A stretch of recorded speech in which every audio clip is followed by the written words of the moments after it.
Kani kediga Batisi TV, mat pidang pek yaki kubur baman kasni, belawan rasha pida ka Orange Nissan Loom Sopo near Fire Brigade Shillong, ringkat bat ka eco-friendly enterprise, ki plakot nagbenta ki jingdon kam hakasong, bat kara karong.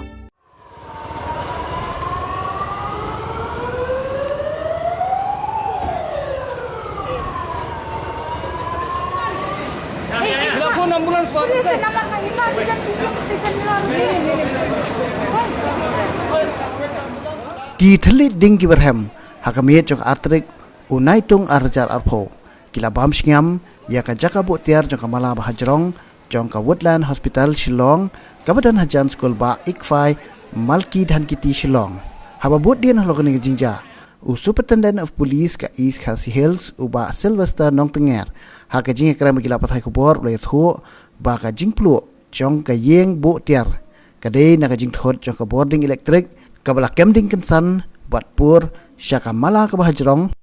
nalor baka dairu ka Ïing ding ke berem kani ke Ïing bu tiar ka badai da ka Ïing ding rem ka badan kampaji na ka jakathia ki nongpang jong ka Woodland Hospital kala kemding ha ka por kumba khandai biji ai men met bat chwa bi thilit ding kin yo ban bam do ru ya ka mala ka bashapo ka badai da ka Ïing debilan ki kali pelip ding jong ka Tanat Fire and Emergency Services badan hajan ka madan yorong hem Shillong kilawan hair marmar ban penlip yang geding kabla sedang manpur syaka Ïing borok away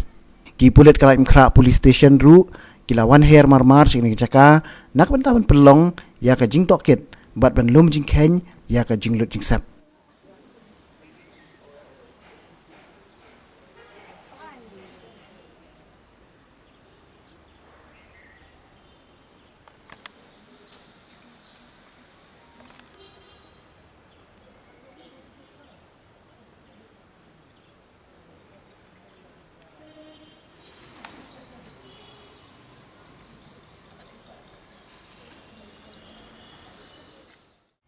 minit kumba khandai shpoai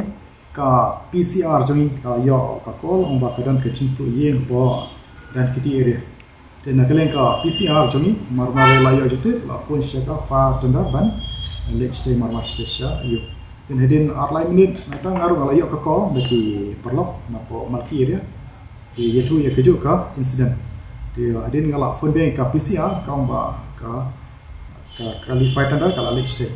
Teka jengje kalong ia objektif khandai shipua but khandai lifesan ka 500 likely kala poi te adin khndet minutes sudah saatli ka poi the total santli to unfortunately kala Ïing marba kadai ka Ïing asantai te sekayir ka bala khandrim te otherwise napelen ka fire service ngala pa along very prompt within 4 minute ai kala poi shaka pio aspect statement jong ka ki basang tu de ka short circuit Makiong kita ada teksilap pasang tu, kita ka short circuit kasang ka kamera zonki, dari makipat kila management, mereka nak lima. Ya management ngins Ukraine berki board jangka dua belas nam, ngins sedang kekenca awareness lene ka meeting berki dua belas nam, kena bangin ada dan company kena bangin lawan I free entry kini kali fast pace ban temnya ka kadi ada dan no, ada nubut sekui pagi, pantau jangka social lene shop kendong. Ingin sampai kini ingin dia tengok kita bersama.